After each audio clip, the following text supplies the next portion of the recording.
कुरान मजीद में कम से कम 25 आयतें हैं जिसमें लिखा है शिफा। शिफा मतलब सिफारिश, वसीला हराम है। 2 आयत में लिखा हुआ है सिर्फ उनको इजाजत है जो अल्लाह ताला आखिरत में उनको इजाजत देंगे, मोहम्मद सल्लल्लाहु अलैहि वसल्लम आखिरत में। आज की तारीख में हम मोहम्मद सल्लल्लाहु अलैहि वसल्लम से भी नहीं मांग सकते। बाकी लोग को तो छोड़ो, संत और बाकी बाबा लोग को छोड़ो, मोहम्मद सल्लल्लाहु अलैहि वसल्लम को भी मानना हमारे लिए हराम है। मोहम्मद सल्लल्लाहु अलैहि वसल्लम को भी मानना हमारे लिए हराम है। जो शख्स मर चुका है हम उन्हें इज्जत करते हैं, मोहम्मद सल्लल्लाहु अलैहि वसल्लम से मोहब्बत करते हैं, उनसे प्यार करते हैं, लेकिन उनकी पूजा नहीं करते, उनकी इबादत नहीं करते। इबादत सिर्फ अल्लाह की है। इसमें बहुत सारी बकवासात की उसने, जिसमें एक सबसे बड़ा जो कुफरिया जुमला था कि आज की तारीख में मोहम्मद सल्लल्लाहु अलैहि वसल्लम को भी मानना हमारे लिए हराम है। अब रसूल को नहीं मानना है तो किसको मानना है फिर? गणपति को मानना है, गणेश को मानना है, दुर्गा को मानना है, किसको मानना है? अब कोई कहेगा कि भाई बाद में उन्होंने तौबा कर ली थी। तौबा तब की कि जब इसके सर पे जूते पड़े और लोगों ने इसका रद्द करना शुरू कर दिया। खुद से तौफीक नहीं होती इनको कि अगर कोई गलती हो जाए तो खुद ही एहसास करके तौबा कर ले। जब तक इनके पीछे पड़ी या नहीं हाथ धोकर, तो ये अपनी गलती को गलती भी नहीं मानते। जब इन पे टॉर्चर किया जाए, जब इनका रद्द किया जाए, जब इनको खूब बोला जाए, तब इनको अकल आती है। इससे ही पता चलता है कि ये जाहिल है, इस लायक ही नहीं है कि मिंबर पे बैठ के तकरीर करे। और सबसे पहले इसने झूठ बोला, इस पर हमने बारहा इसको चैलेंज किया। मैंने तो इसको इतने चैलेंज किया, इसके बॉम्बे में इसके घर के सामने जलसे लिए मैंने, और वह चैलेंज किए, ये भाग गया हिंदुस्तान छोड़ के, लेकिन आज तक हमारे सामने बैठने के लिए तैयार नहीं हुआ। किस बात पे चैलेंज किया था हमने, वो सुनिए, फिर मैं दोहरा रहा हूं वो क्लिप। कुरान मजीद में कम से कम 25 आयतें हैं जिसमें लिखा है शिफा। शिफा मतलब सिफारिश, वसीला हराम है। 2 आयत में लिखा हुआ है सिर्फ उनको इजाजत है जो अल्लाह ताला आखिरत में। इस पर हमने चैलेंज किया। ये कहता है कि कुरान में कम से कम 25 आयतें जिसमें अल्लाह ने कहा कि शिफा वसीला मांगना हराम है। जाहिल को पहले तो यही नहीं मालूम कि शिफा और वसीला में क्या फर्क है। और फिर कहता है कि कुरान में 25 आयतें, हमने यही मुतालबा किया 25 नहीं, अगर वाकई तू सच्चा है, हलाली है, तो सिर्फ एक आयत हमें कुरान में दिखा दे। कहा लिखा है कि ईमान वालों के लिए वसीला मांगना हराम है। कुरान में तो हमें ये दिखता है सूरह माइदा में, या अय्युहल्लज़ीना आमनुत्तकुल्लाह वब्तगू इलैहिल वसीला, ऐ ईमान वालों अल्लाह से डरो और उसकी राह में वसीला तलाश करो। कुरान तो वसीला लेने की बात कर रहा है, ये कहता कुरान में 25 जगह लिखा है वसीला मांगना हराम। 2 आयतों में लिखा है, 2 आयतों में क्या लिखा है कि आखिरत के दिन अल्लाह ताला जिसको इजाजत देंगे वह वसीला मांग सकते। अरे जाहिल, वह वसीला नहीं लिया जाएगा, वह शफात तलब की जाएगी। वसीले का ताल्लुक दुनिया में है, आखिरत में शफात है। जे जाहिल को वसीला और शफात में तमीज ना और फर्क मालूम ना हो, वो इनका इस्लामिक स्कॉलर है। और उसके बाद फिर कहता है कि आज की तारीख में मोहम्मद सल्लल्लाहु अलैहि वसल्लम को भी मानना हमारे लिए हराम है। बहरहाल इसने इससे भी तौबा कर ली थी, लेकिन वसीले वाली बात से इसने आज तक तौबा नहीं की, और ये बार बार दोहराता रहा, यहां तक कि एक दूसरे मकाम पर इसने वही बात फिर इंग्लिश में दोहराई थी। ये भी सुन लीजिए। The Quran says in no less than 25 places in Surah Baqarah and Surah Imran, several places that wasila shifa is haram. 25 places that wasila shifa is haram.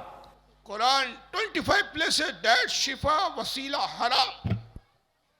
अबे कहां लिखा है? आयत तो बता, पढ़ के तो सुना। बस कुरान में 25 जगह लिखा है, जो मुंह में आया पक दो। और जब चैलेंज करो तो पाजामा आगे से गीला पीछे से पीला होने लगता है। चलो ये तो भाग गया यार, फरार हो गया, हिंदुस्तान में नहीं आता, जिस दिन आएगा गवर्नमेंट गर्दन दबोच लेंगी। आतंकवादी होने का इल्जाम लगा हुआ है, आतंकवादियों का सपोर्टर कहा जाता है। चलिए, क्या यही एक तनहा है? अरे कुछ ऐसे भी तो घूम रहे हैं जो हिंदुस्तान में है, मौजूद है, मुसलसल हम उनको चैलेंज कर रहे हैं। मैं जर्जिस को बताता हूं, ये तो आपके बंगाल के इलाके में आता रहता है।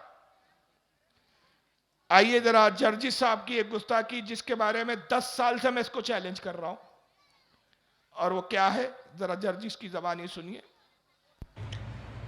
एक किताब आती है सीरत गौसे पाक के नाम से, इंडिया की छपी हुई है, बॉम्बे से छपी हुई है।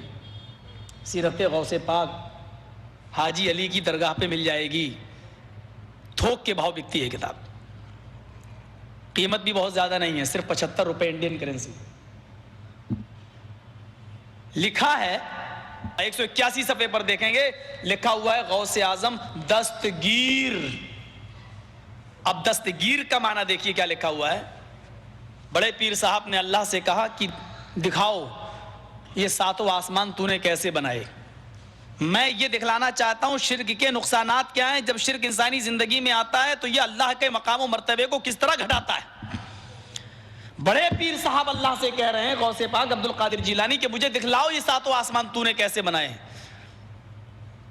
गोया कि ये इंजीनियर थे, सिग्नेचर इनको करना थे। अल्लाह ताला इनको लेके चला, पहला आसमान देखा, कहा बिल्कुल ठीक, दूसरा देखा, कहा मुस्तहसन, अच्छा है, तीसरे को भी पास कर दिया। चौथे आसमान पर जब अल्लाह पहुंचा तो उसको भी पास कर दिया कि ये भी ठीक। छठे आसमान पर जब अल्लाह पहुंचा, पांचवां छठे पर, तो वहां से अल्लाह का पैर फिसला। बड़े पीर साहब का पैर नहीं फिसला, मैं बोलने में गलती नहीं कर रहा हूं, अल्लाह का पैर फिसला और छठे आसमान से अल्लाह गिरा और वो गिरकर नीचे चौथे आसमान पर आया। बड़े पीर साहब ने अपना दाहिना हाथ बढ़ाया और अल्लाह को खींच लिया, पकड़ के उनको उठा लिया, गिरने से, जमीन पर आने से उनको रोक लिया, हाथ पकड़ा और उनको खींचा और ऊपर चढ़ा लिया। उस दिन से उनका नाम पड़ गया दस्तगीर, हाथ बढ़ाकर अल्लाह को खींचने वाला। ये दस्तगीर का माना ये है, हाथ बढ़ाकर अल्लाह को खींचने वाला। मैं समझता हूं कि अल्लाह की जो रुसवाई और जिल्लत इस फिरके ने की है, शायद हिंदुओं की मजहबी किताबें भी अगर आप पढ़ डालें तो ये नहीं मिलेगा आपको। अब ये हमारी जमात पर इल्जाम लगाया है इसने। इस फिरके की आदत है कि झूठ बोलते हैं, जब तक ये झूठ ना बोले ये समझते हैं कि हम अपने बाप की ओरिजिनल औलाद नहीं है। और मैंने कहा ना, झूठ बोलने में इन्होंने अपने बाप इब्लिस का रिकॉर्ड तोड़ दिया है। एक किताब का नाम ले रहा है, कहता है एक किताब आती है जिसका नाम सीरत गौसे पाक है, हाजी अली पर थोक के भाव मिलती है, 75 रुपए उसकी कीमत है। उसके सफा 179 पे लिखा हुआ है कि बड़े पीर साहब ने अल्लाह से कहा तूने आसमान कैसे दिखाया, मुझे दिखा। अल्लाह गौस पाक को आसमान पर ले गया, पहला आसमान दिखाया, गौस पाक ने देखा, कहा बहुत अच्छा आसमान है, दूसरा देखा, कहा यह भी ठीक है, तीसरा देखा यह भी ठीक है, मुस्तहसन है, अच्छा है। छठे आसमान पर जब अल्लाह गौस पाक को लेकर पहुंचा तो अल्लाह का पैर फिसल गया। अरे जिस्म जिस्मानियत तो तुम मानते हो, हम तो अपने रब के बारे में अकीदा ये रखते हैं कि पैर से, हाथ से, जिस्म से, मादे से पाक। तो हमारी किताब में तो ऐसा वाक्य हो ही नहीं सकता, ये तो तुम्हारी किताब में हो सकता है। तुम अल्लाह के लिए जिस्म मानते हो। अल्लाह का छठे आसमान से पैर फिसला, अल्लाह छठे आसमान से गिरा, गिरते गिरते पांचवा और चौथे आसमान तक आया। तो गौस पाक ने हाथ बढ़ाया और अल्लाह को गिरने से बचा लिया। उस दिन से उनका नाम पड़ गया दस्तगीर, हाथ बढ़ाकर अल्लाह को बचाने वाला। ये दस्तगीर क्या माना है। और फिर बड़े जोश में कहता है कि जो रुसवाई इस फिरके ने की है अल्लाह की, हिंदुओं की मजहबी किताबें भी पढ़ डालो तो वो आपको चीजें नहीं मिलेंगी। मैं सिर्फ एक जवाब देता आ रहा हूं, 20-10 साल से इससे पूछ रहा हूं कि हरामखोर ये किस किताब में लिखा है, वो किताब दिखा दे अबे। मैंने इसको इतने सख्त सख्त जुमले बोले हैं कि पूछिए मत। अगर एक गैरतमंद आदमी होता ना तो चिल्लू भर पानी में डूब मरता, लेकिन ये बेगैरतों की जमात है। ना इन 10 सालों में आज तक ये किताब दिखाने के लिए तैयार हुआ, और ना इसने रुजू और तौबा की कि भाई मैंने झूठ बोला है, तोहमत लगाई है। और ये तौबा की तौफीक इस फिरके से इसलिए सल्ब कर ली गई है कि ये पूरे फिरके की आदत है कि इनकी मिसाल जंगली सुअर की तरह है। जैसे सुअर कतारों में चलते, एक सुअर कीचड़ में गिरता है तो पीछे दूसरा भी गिरता है, अब दूसरा गिर गया तो तीसरा नहीं बचता, तीसरा भी गिरता है। वैसी इनका हाल है, और एक दूसरे से कंपटीशन करते हैं, मुकाबला करते हैं कि तू बड़ा झूठा है कि मैं बड़ा झूठा। अब जर्जिस ने एक झूठ बोला, इसमें एक जुमला याद रखिए, इसने कहा अल्लाह कहां से गिरा? छठे आसमान से। यही वाकया एक दूसरा मौलवी सुना रहा है। अब वो क्या बयान करता है सुनिए, इसका नाम है जावेद रब्बानी, आपने जावेद उस्मान रब्बानी। बहुत मशहूर है पीराने पीर अब्दुल कादिर जिलानी का, मालूम है? हाँ, दस्तगीर, दस्तगीर बहुत मशहूर है। और लोग भी क्या है, बहुत से लोग दस्तगीर रखे हुए भी हैं। तो दस्तगीर है हाथ पकड़ने वाला। और ये लक़ब अब्दुल कादिर जिलानी को कैसे हुआ मालूम है आपको? इसके बारे में वाक़या लिखते हैं, कहते हुए भी डर लगता है कि कहीं हमारे तौहीद में खलल ना आए, लेकिन इस वजह से नकल कर रहा हूं ताकि तौहीद आपके जहनों में बैठ जाए। तो लोग लिखते हैं कि एक मर्तबा अल्लाह और अब्दुल कादिर जिलानी दोनों सैर को गए थे। हाँ, सैर, बाग में टहलते टहलते, बाग में टहलते टहलते, नऊज़ु बिल्लाह सुम्मा नऊज़ु बिल्लाह, अल्लाह का पैर फिसला गए, अब्दुल कादिर जिलानी पकड़ को उठाए गए। हाँ, याद रखिए, ये बिल्कुल उसी के लिए वह नाम पड़ा हुआ है, इसके पीछे वाकया है। कहां जा रहे थे अल्लाह और गौस पाक? बाग। बाग में टहल रहे थे, अल्लाह का पैर फिसल गया, गौस पाक ने बाजू चल रहे थे, गिरने से बचा लिया। इसीलिए यह नाम उनका दस्तगीर पड़ा है। यानी जर्जिस कह रहा था अल्लाह आसमान से गिरा, इसने बाग से गिरा बोला। अब तीसरे झूठे को देख लिए, कंपटीशन चल रहा है इन झूठों के अंदर। अब तीसरे झूठे को सुन लिए, इसका नाम है इसी जमात, सभी की जमात के मौलवी खलीलुर रहमान। किताब है, मैं हैरान होता हूँ, इंडिया में छपी, इंडिया से एक किताब छपी, पीर अब्दुल कादिर जिलानी की सीरत, उसका नाम है सीरत गौसे आज़म, सीरत गौसे आज़म। वो किताब छपी, उसके सफा नंबर 81 मेरे पास मोबाइल में उसका अक्स, उसका फोटो, टाइटल का भी और उस सफे का भी मौजूद है। उसके सफा 81 पर पीर साहब की को जो हम दस्तगीर बोले कहते हैं, वो क्यों कहते हैं इसकी वजह तस्मिया लिखते हैं। कहते हैं कि अल्लाह ताला और पीर अब्दुल कादिर जिलानी दोनों जन्नत में सैर करते, दोनों जन्नत में सैर करते। आगे केले का छिलका पड़ा हुआ था, नऊज़ बिल्लाह नऊज़ बिल्लाह नऊज़ बिल्लाह। अल्लाह की नजर न पड़ी, पांव पड़ गया। केले के छिलके पर अल्लाह की नजर न पड़ी, पांव पड़ गया। फिर केले का छिलका क्या करता है वो तो आपको पता ही है। अल्लाह फिसल गया, नऊज़ बिल्लाह मिन ज़ालिक। और पीर अब्दुल कादिर जिलानी चूंकि हाथ पे हाथ दे के चल रहे थे जन्नत में, तो जब अल्लाह ताला नऊज़ बिल्लाह फिसले तो पीर साहब ने फौरन हाथ खींच लिया, तो अल्लाह को गिरने से बचा, अल्लाह ताला को गिरने से बचा। तो अल्लाह ताला ने कहा, ऐ अब्दुल कादिर जिलानी, तूने हमारा हाथ पकड़कर हमें गिरने से बचाया है, जाओ आज से तुम्हारा लक़ब दस्तगीर। मजमा, सुभान अल्लाह सुभान अल्लाह। देखो जाहिल के बच्चे को लिखा किताब में और मजमा, सुभान अल्लाह। अबे किताब में मजमा कहां से आ गया?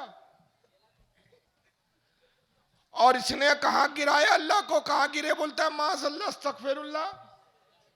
जन्नत में सैर कर रहे थे, केले का छिलका सामने आ गया, केला भी आ गया वहां पर।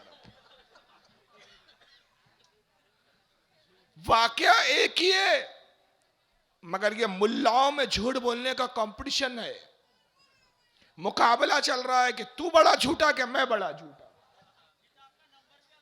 किताब के नंबर अलग है और अभी बहुत सारे झूठे भाई, कहां कहां दिखाऊं। अब मौलवी जर्जिस ने क्या कहा, किताब हाजी अली पे छपी है, बाद में आगे वो बदल गया, फिर बाद में क्या कहता है कि किताब जो है वो बरेली में मिल रही है। ये सुनिए अब। हाय हाय, सीरत गौस जो मिल रही है बरेली के अंदर, सीरत गौस जो मिल रही है किताब वही है, वो मिल रही है बरेली के अंदर।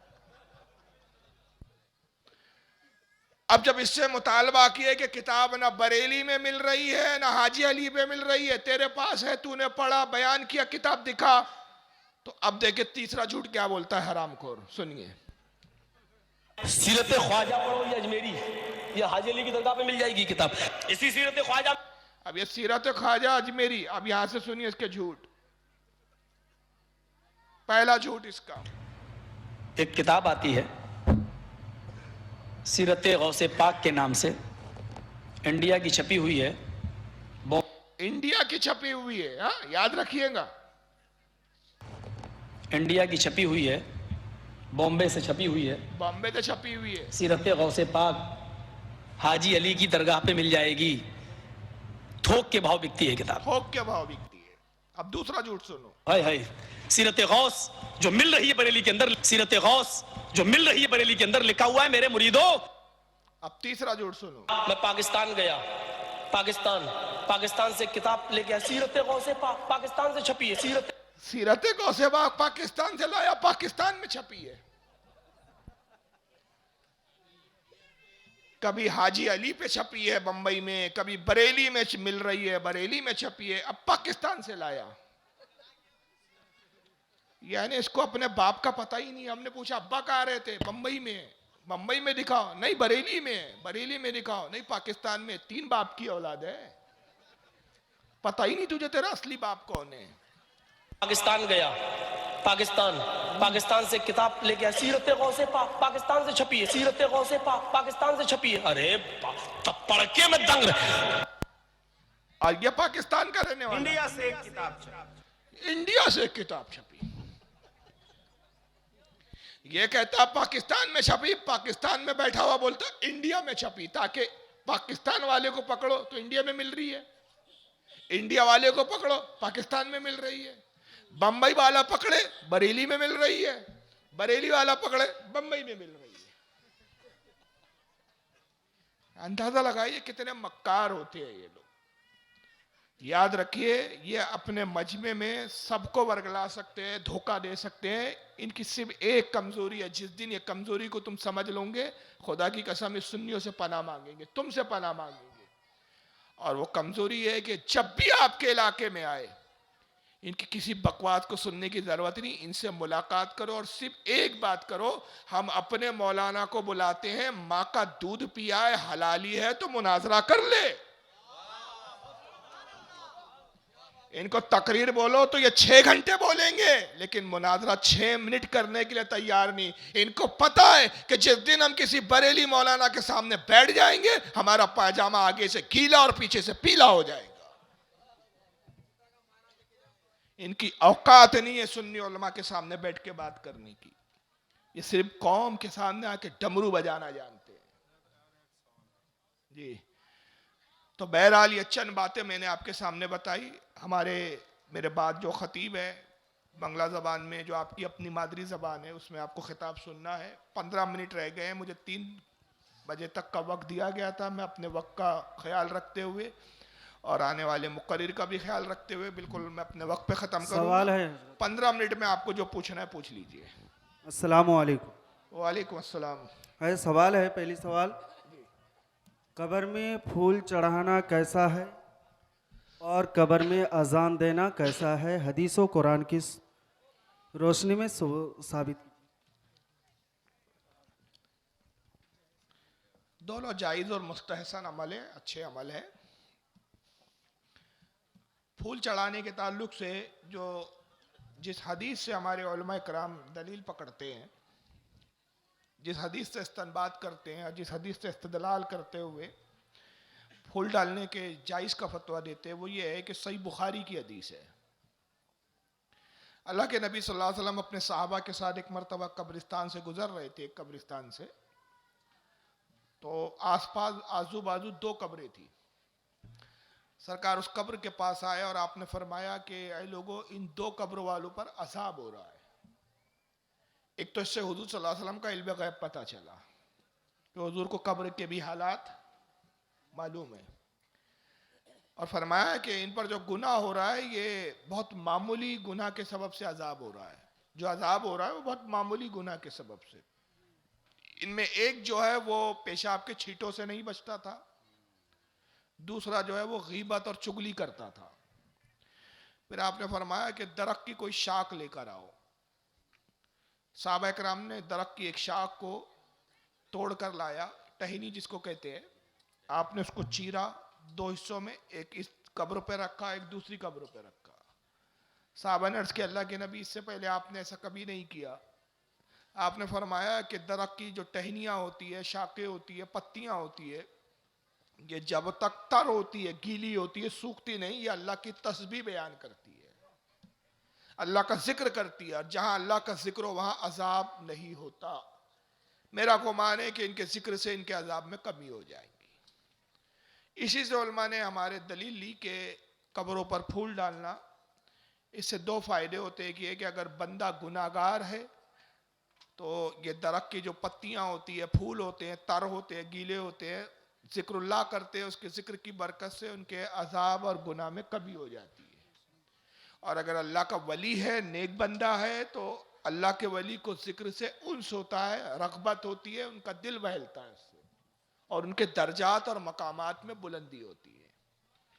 इसलिए ये फूल डालने का हुक्म है और इस बुनियाद पे फूल वगैरह डाले जाते हैं। अब रहा सवाल कि गुलाब के फूल क्यों डालते? कोई ये एतराज करे कि हुजूर ने तो टहनी रखी थी, आप दरख्त की टहनियां रखी है, फूल क्यों रखते हैं?